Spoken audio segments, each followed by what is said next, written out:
This conference is brought to you by CallStack, your React and React Native development experts.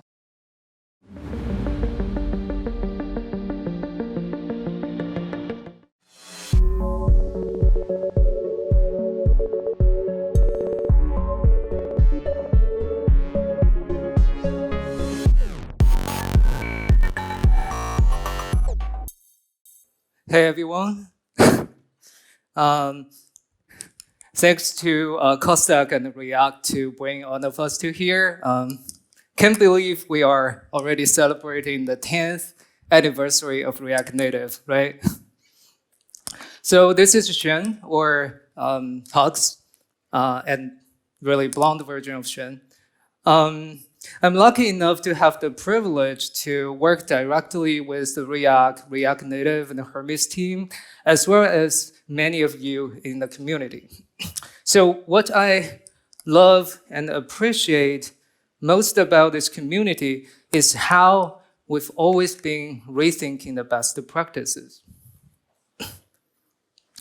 So React was originally created for web.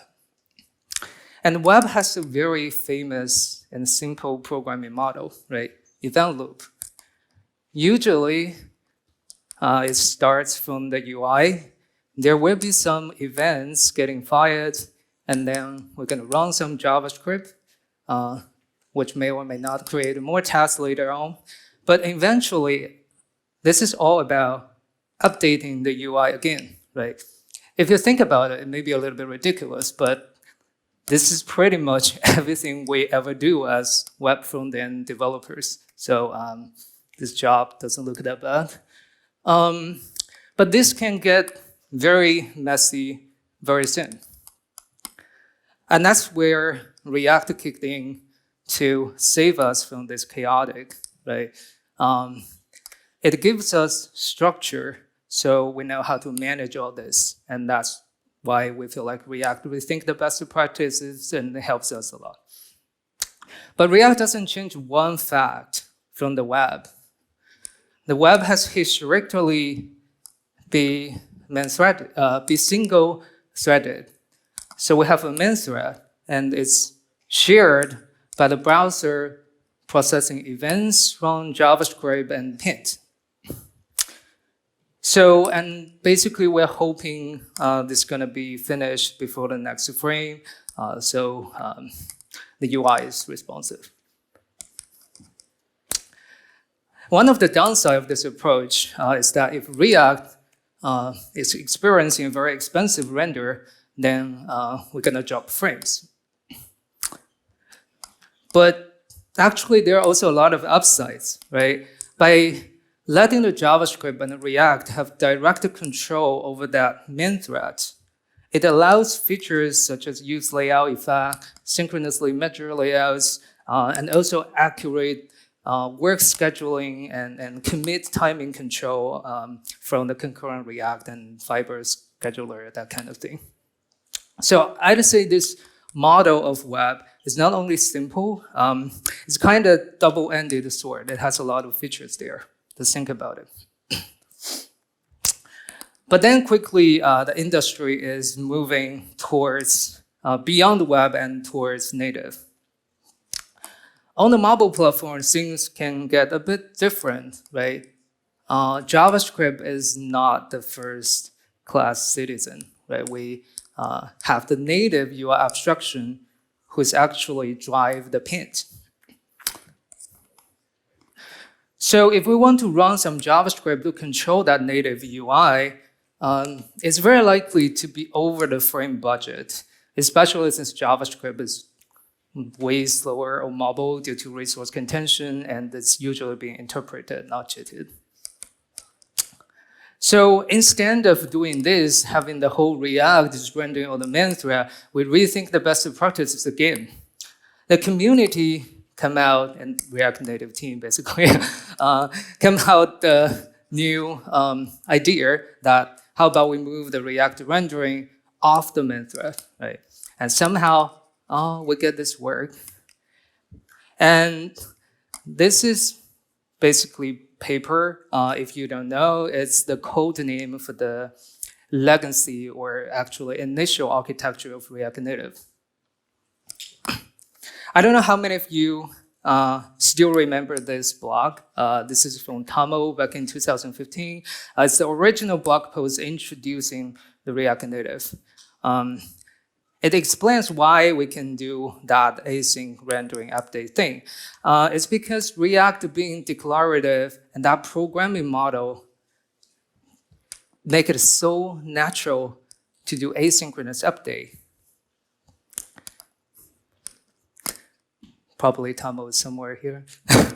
But asynchrony is also a double-ended sword. Of course, yeah, it's non-blocking, but you also lose the accurate pin control and you lose accurate frame control. So these limitations led to another round of rethinking and the multi-years re-architecting of React Native, and the rest is the history, right?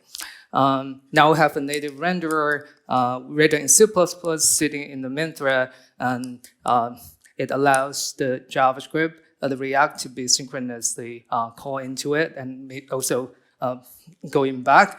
So this architecture restores some of the powers, some of the controls needed for React to do some of the features, right? If you think about it, like it's kind of a little bit closer going back to the web. So if we had to draw a line, right? We love React, we love web because it's being synchronous, but probably a little bit too synchronous. We also love paper. It gives us asynchrony, but also being way too asynchronous. So we figured we kind of need both. So Fabrics is something like sitting in between, and it's trying to be really smart so it knows when to do synchronous update and when to do asynchronous update. But is there any other way so that we can have both synchrony and asynchrony, right? Honestly, I don't know, but it seems like sometimes we do like the JavaScript to React to be rendered on the background thread. But also sometimes we want some JavaScript on the main thread, right? And maybe we want this, like we want everything to be managed and controlled by React because it gives us structure. So to explore more about this idea, please welcome Ziqi.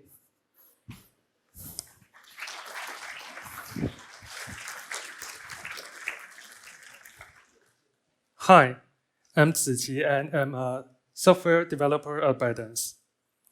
So this is a simple slider written in React. It's just a static UI and we ignore some styles so it doesn't look like our complete demo on the right, but it would render. As we all know, in the regular React, something like this slider would be rendered on the main thread. But as Xuan previously mentioned, it can be beneficial to render it on a background thread instead. But we need to understand UI is still on the main thread. So this approach requires us to send UI commands similar to DOM operations from the background thread to the main thread. It would need to include an operation type and all the necessary parameters to execute it. This works, but we observe the main thread being idle. Originally, there's nothing we can do. But now, since we can run JavaScript on the main thread, maybe we can make good use of it. Inspired by React server-side rendering, we can do some lightweight rendering too here. Since we only care about the first static frame, we can skip the overhead of creating a virtual DOM or any other intermediate data structures and instead render directly to the UI. Furthermore, when we bundle the code for the main thread, we can apply significant optimizations. For example, any logic that isn't essential for the initial paint, such as UC5 hooks and all the event handlers, can be safely stripped out. These optimizations together could significantly reduce the FCP of the page. And this is instant first frame rendering, the ability to display the content instantly when the page loads.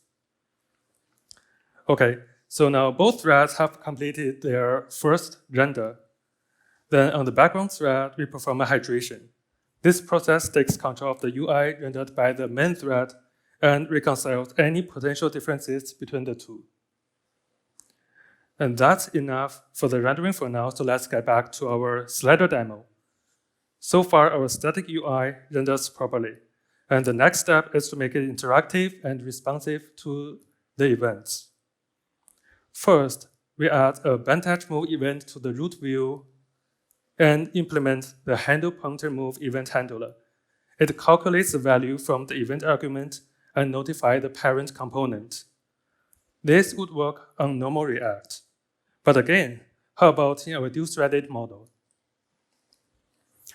First, our handle pointer move function runs on the background thread. But we know that UI events like user's touch are captured on the main thread. Therefore, the main thread needs to notify the background thread to execute the corresponding event handler. And the event handler would finally somehow update the UI. But there's a problem with this. Thread hopping takes time and introduces latency. In high-frequency interactions, this latency becomes noticeable to the user as a delay. To make it even worse, when the background thread is busy on a long task, it can lag even more frames.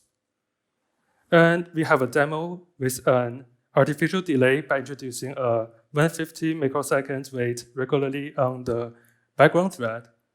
You could see the lag is rather annoying. So we call that cross-thread latency. Then what's the key to solve it? What if we could move the event handler back to the main thread to allow executing it synchronously? And look back at the code. How about we mark the event with a main thread namespace to tell it should be a main thread event? Then we may also want to add a main thread directive to the handle pointer move function to package it to the main thread. Ideally, that would be enough for it to work. We call this feature main thread function. It brings general programmability to the main thread. Then let's look at what is behind that. We know that the handle pointer move function was originally in the background thread. But in order to execute it in the main thread, we are going to move it here. Then how should we handle the vantage move attribute on the background thread? It should be a handle to the main thread function, so we'll know which function to execute when the event triggers. For now, we'll just put an ID in it. And the other side also needs a map to store the ID and the actual event handler. When the event triggers, the main thread runtime now would have enough information to find the main thread event handler through the ID. And let's continue to work at our demo. If we check our code again, we'll notice that the handle pointer move function used a set value. Since our main thread environment doesn't have a complete React runtime, that simply wouldn't work. So we'll have to change it into a ret value and implement it ourselves. The ret value function calculates the new ratio from the next value and calls update thumb style. And the update thumb style function sets the left style to the thumb. We finally set the thumb ref to the actual element through a main thread ref attribute. Here we are using an imperative API like setStyleProperties to directly manipulate the UI. That is also because we don't have a full React runtime on the main thread, so we have to fall back to this lower level imperative programming paradigm. Now we could together see how our demo works with the same artificial delay. You may notice the one on the top is changing its color with a little latency because we didn't move its style updating to the main thread. But our main thread function version slider on the bottom still responds to user input instantly. And this is what main thread function can do. It allows functions and event handlers to be run on the main thread and manipulates elements synchronously. It also supports cross-thread communication with ease. But can we still do better? Now let's look at our demo again. This is our original slider, and this is our main-thread function version of the slider.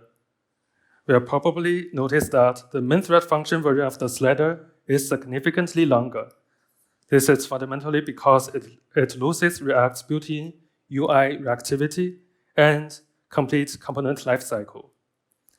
As a result, we may end up manually managing the callbacks and state synchronization, which can be both difficult and error-prone. So this brings us to a new question. Is it possible to have a model that gives us synchronous event handling and UI updates while still fitting perfectly within the React paradigm we know and we love? Again, the answer is yes. And the way to achieve this is simple. We just have to move the entire component to the main thread. And what we need to do to the code is simple too. We simply add a main thread directive right at the top of the module, just like this. And this is main thread component. Although I should mention that MTCs are still in a very early experimental stage, but to give you a better feel for what they can do, we put together a color picker demo. It's built by composing 3 slider components we are just looking at. Notice how smoothly the background of the sliders change when the one on the top lags with a long task in the background thread. If you want to implement that color picker with main thread functions, this is what you'll get. Things get complicated when you need to coordinate multiple components that all rely on the main thread functions. But this is how we implement the same thing using MTCs.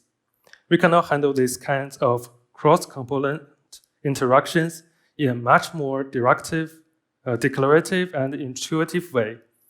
And this is largely simplifies the code and reduces the mental overhead.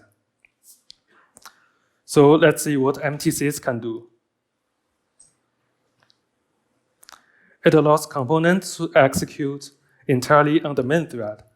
The component can not only perform synchronous updates, but also have access to the full reactivity and the entire component lifecycle React provides. Its composition model is pretty like React Server component. A BTC can render an MTC, and you can pass a BTC back into an MTC as a prop. This gives us incredible flexibility. And beyond the declarative React paradigm, MTCs also provide a synchronous imperative escape hatch. This allows for direct manual control over elements when you absolutely need it, for things like complex animations or gestures. MTCs also support passing in background functions as props, allowing them to freely interact with the background thread logic. So Lynx is a real framework, and it's the first production-ready implementation of the dual-threaded programming model we illustrated together. The main thread components are still experimental, but the rest of Lynx is already production-ready. Thank you, and get back to you, Xuan.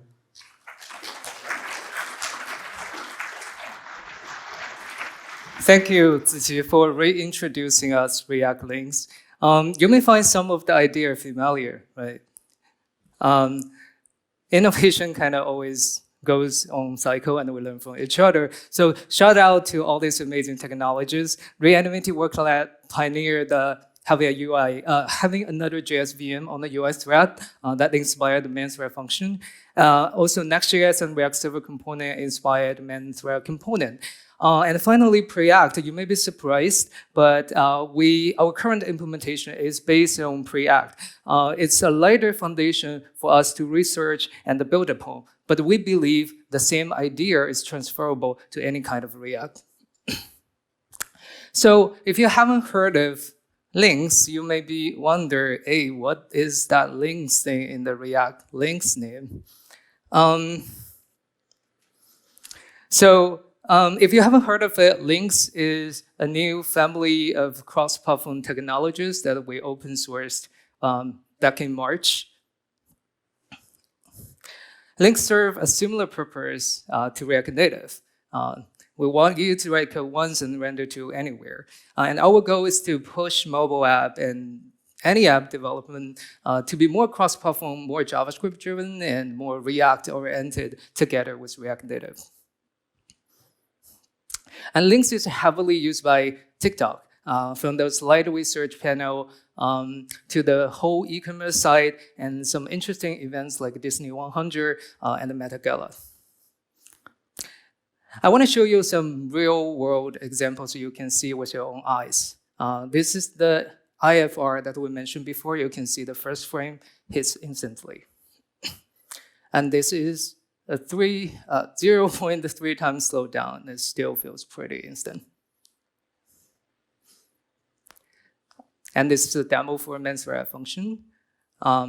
Just to clarify, this is not a native UI, native widget. Everything here is controlled by JavaScript running on the MainThread.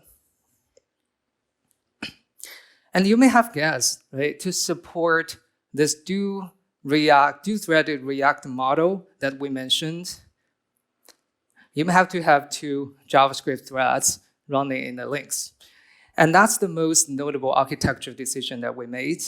We have the background threads and the main thread. But if you think about it, there exists the other environments that you can make this configuration of do threads, right? How about web? On the web, although we do main thread a lot, but there's actually web worker. The Chrome dev team had advocated for something similar. It's called off main thread architecture, but it doesn't really hit the mainstream. The reason is probably it's way too convenient to do everything on single thread. So even the Chrome dev team can get rid of it from us. Also, it's pretty tricky because it's really hard to figure out which part of the code should run on which thread and how do you do those synchronization. And maybe by having a whole set of toolchain, including the framework and some React programming model, it will be easier for us to get to there.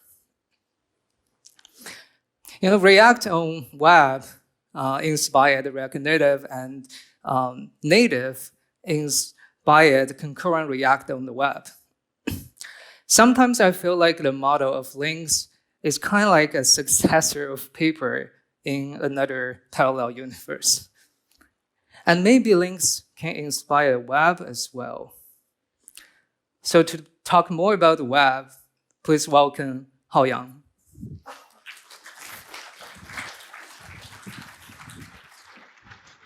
Hi, I'm Haoyang Wang. Glad to see you. So this is the demo React app written in React.js. It has a CSS animation changing the border color of all images, making rotating effect in visual. All the images is encoded in HEIC. So in this case, we need to decode them in JavaScript. Let's walk through the code. It has a grid layout container with the CSS animation and a HEIC image component to decode the image into browser supported format. Good. Let's run this demo. Well, you can see the lowest FPS is only 4. So why is that so slow? Let's step into the HEIC image component. It has a CPU-intensive long task, the decode HEIC image function. Normal React behaves bad because the long task deletes the frame pins. Our browser tasks, including the most type of CSS animations, also share the main thread time with JavaScript code. So if we can adopt the same dual thread model, work on browser with web worker, then everything could work great. That's because even we have many HESA image components, the main thread only works with pend-related tasks. Can we have this dual thread model in browser? Yes, we can. You can see it's quite fluent. The FPS is about 60, which is the screen limitation of my iPhone. We already put it on GitHub pages, so you could take a photo and try this on your phone later. Just let me hold some seconds to let you guys take a photo. Okay, great. So let's talk about the background React for web. How do we bring it running in browser? Well, to make React Lynx running on browsers, we need to dive into how the React Lynx works on Lynx. You can see there is 4 levels of a Lynx application. Overall, we could split the entire architecture into 2 parts. One includes the features shipped in the JavaScript and CSS bundle. Other part represents the features shipped beyond the JavaScript bundle, aka the Lynx engine. Firstly, let's look into the JavaScript part. How do we have this feature run in browsers? Can we just compile React Lynx code with React.js? Let's dive into the React Lynx code. The developer's code is split into 2 parts for dual threading execution. And you could see there are so many logics inside the React Lynx framework related to the dual threading model. And that's actually what we want. So we tried to make the React Lynx code, migrate the React Lynx code into React.js. We found that the hooks works fine, but other threading model related code totally can't work. Well, the solution is right there. Reuse the entire JavaScript bundle, plus the CSS bundle. Now it's a shared artifact on Lynx and the web. Yes, don't forget we also need to run that CSS file for styling. To run such artifact, we should replicate the Lynx engine's pipeline. How do we implement it on the browsers? Compare with Lynx engine implementation. What we need is the styling engine and the paint engine. Let's take a look at what we need here. We already have a Lynx element tree created by React Lynx. Also, we need to handle the CSS code.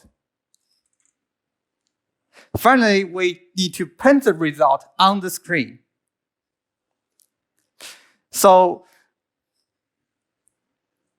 furthermore, we have more actual requirements, including consistency, accessibility, easy to test, and high performance. So how many possible solutions we have? So we could make a Wasm-ized Lynx style engine as well as a Wasm paint engine. Also, we could use a Wasm-ized Lynx style engine plus absolute positioning HTML elements, which is browser paint engine.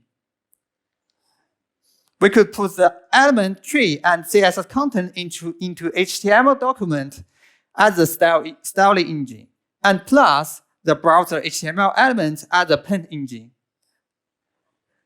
Finally, actually, we even can do styling, use browser styling engine, and get the computed style, then use this information to paint in a Wasm paint engine.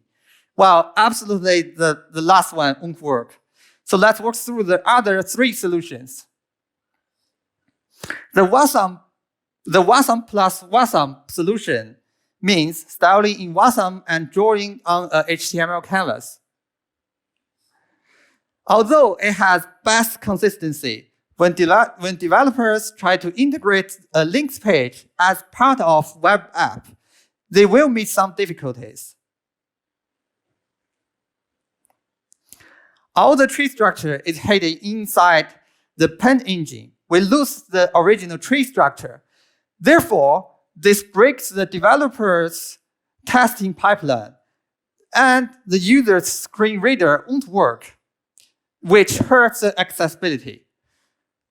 Well, for example, it's hard, also the trade-off is not acceptable for us. So that's why we didn't choose it. The second solution is WASM styling engine plus web browser painting engine. It's good, but finally we didn't choose it because the compiled engine is larger than 300 kilobytes. The React Lynx IFR is totally eliminated by the WASM loading time. We didn't choose this solution neither, because, yeah. We choose the browser plus browser solution because it works with previous requirement we need to fulfill, but it's still a challenge task, right? So how do we make this styling rule work in browser? There is no image element in browser. To solve that, we could just add an attribute to the HTML element, labeling the HTML element which is representing the image element in Lynx. Then we could make the style sheet work like this. One step over, styling is not only about selectors, it's also about CSS properties and layouts. The Lynx styling rules has a huge common part with web. For example, browsers also provides great layout, aspect ratio, and other CSS properties. We could just pass through it. Also, we have some layout content that browsers don't have, like linear layout. But the linear layout is a special case of the flex layout, which with one flex row and all children flex none. So we could just use flex to mock it. Actually, we rewritten a JavaScript tokenizer in Rust to implement that transformer. Compare with the JavaScript transformer, we gain like 40% IFR time cut down with that WASM transformer. This solution indeed has some minor limitations, which is already documented for developers. We are waiting for some new web features, like the layout worklet, to ship this feature in the future. Currently, we think it's good enough. Compared with the Lynx engine implementation, what we need here is a styling engine and a paint engine. The style engine, the style engine we solved, but the HTML element paint is not fully resolved yet. Remember this Lynx element tree? It's not too perfect to map a Lynx element to some HTML element. Well, if style sheet is quite simple, it works fine. But what if we have a children combinator? Now the selectors applied unexpected styles on the paragraph element. Thanks to the web community, we already have the powerful custom element APIs. This problem could be solved by web components and a shadow tree. After solved all the such technical challenges, now we made it work. This is the Lynx web platform, a Lynx engine implementation with dual-threading model support based on web worker. There is some screenshot of Lynx web platform. This is an internal platform for reading Lynx pages in browser. So it's a public beta of the Lynx for web. We make Lynx work for web. We Lynx work for web. Back to you, Xuan.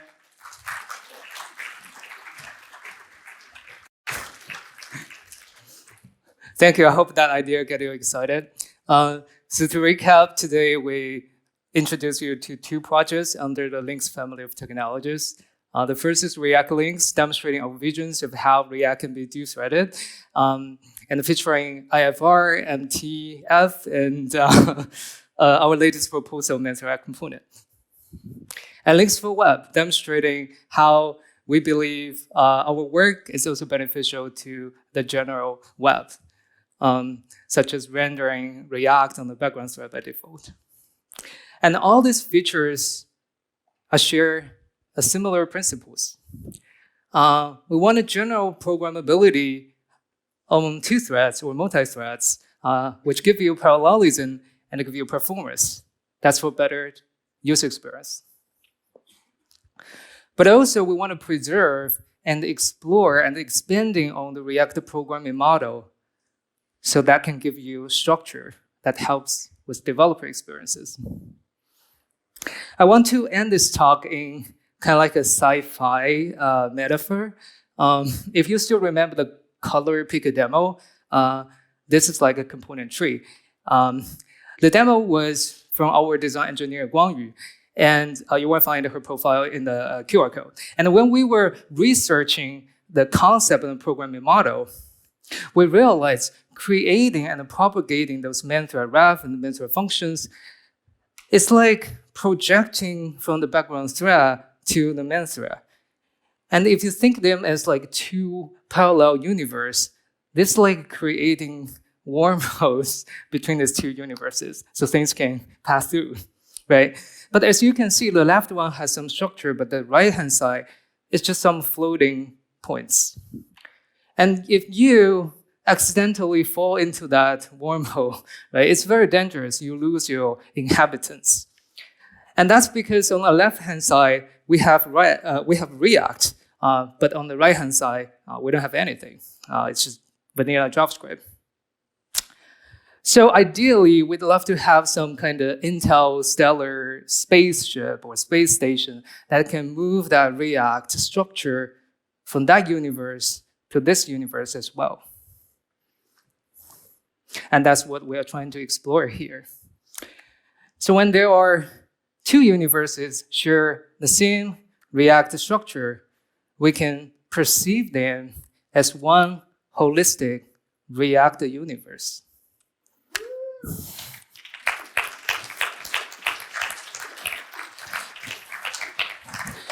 So as always, peace and love. This is Xuan with Ziqi and Haoyang. Enjoy your React Universe Conf. Thank you.